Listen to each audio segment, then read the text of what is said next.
ফ্যাসিস্টদের পথ ধরেই দেশে একদলীয় শাসন ব্যবস্থা কায়েমের চেষ্টা চলছে।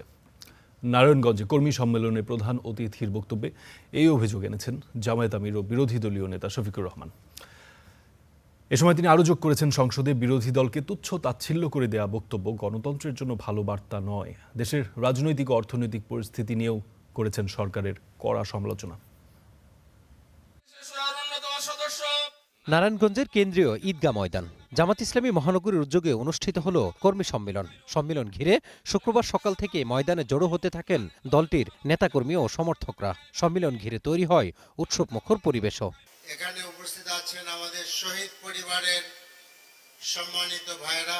এতে প্রধান অতিথি হিসেবে বক্তব্য দেন জামাতের আমির ও বিরোধী দলীয় নেতা শফিকুর রহমান। বক্তব্যে তিনি দেশের রাজনৈতিক ও অর্থনৈতিক পরিস্থিতি নিয়ে সরকারের কড়া সমালোচনা করেন। কারণ সরকার গঠন করার আগে এবং পরে আপনারা তো চাঁদাবাজদের হাত আপনারা আটকাইতে পারেন নাই। একটা চাঁদাবাজকে আপনারা শাস্তির আওতায় আনেন নাই।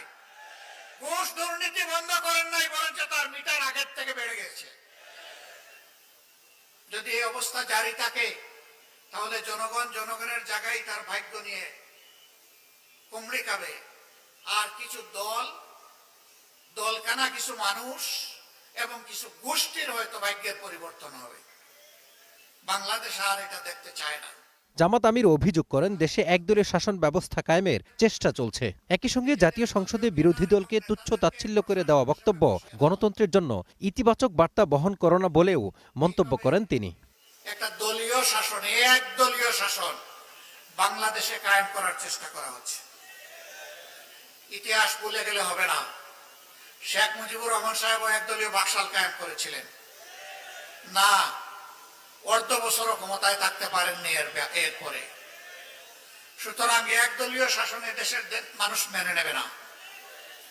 সংসদে দাঁড়িয়ে বিরোধী দলকে তুচ্ছ তাচ্ছিল্য করার এই সংস্কৃতি চালু করেছিল আওয়ামী লীগ। সবচেয়ে বেশি গালি দিত বিএনপিকে, সাথে সাথে আমাদেরকেও একটু রাখতো, ছাড় দিত না। কর্মী সম্মেলনে নারায়ণগঞ্জ সিটি কর্পোরেশন নির্বাচনে দলের মেয়র প্রার্থীর নাম ঘোষণা করেন জামাত আমির। এ সময় নেতাকর্মীদের ঐক্যবদ্ধভাবে নির্বাচনী প্রস্তুতি নেওয়ার আহ্বান জানান তিনি। Mazharul Islam, star news, Dhaka.